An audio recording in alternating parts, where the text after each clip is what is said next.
О подготовке к предстоящему осеннему призыву говорили сегодня на совещании в ДК Назрани. На встречу пригласили представителей муниципалитетов республики, городских и районных военных комиссаров, членов медкомиссии. Ингушетия по заданию Министерства обороны России в различные рода войск должна отправить более 200 новобранцев. Военком региона Заурбек Гадаборшев напомнил собравшимся об изменениях в законе о призыве. Главным изменением этого года станут электронные повестки. Уведомление отразится на госуслугах. Если призывник кликнет и откроет уведомление, повестка будет считаться врученной, а неявка в военкомат приведет к штрафам.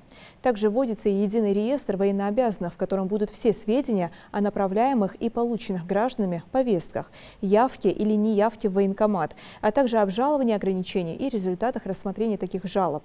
По результатам осеннего призыва регион занял лидирующую позицию среди субъектов страны, и военный комиссар призвал собравшихся также провести отбор и в рамках этой кампании. Благодаря всем сидящим здесь, в основном все вы же и принимали участие в прошедшем призыве, получилось так, что нашу республику отметили как лучшую в Российской Федерации.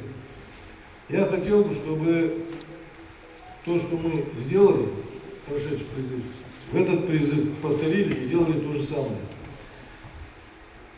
То есть, чтобы призыв провели организованно, чтобы не было у нас срывов, не было, чтобы различных переносов или отправки команд неукомплектованных. Весной мы отправили 225 человек, в этот призыв нам дали 215 человек. Но есть одно такое небольшое но, то что нам их всех нужно отправить до конца ноября. То есть, понимаете, в течение 2 месяцев, как начинается призыв, мы должны его, собственно говоря, завершить.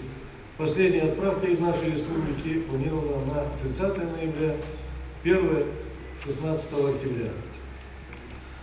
Поэтому все должны понимать и осознавать, что нагрузка будет на всех.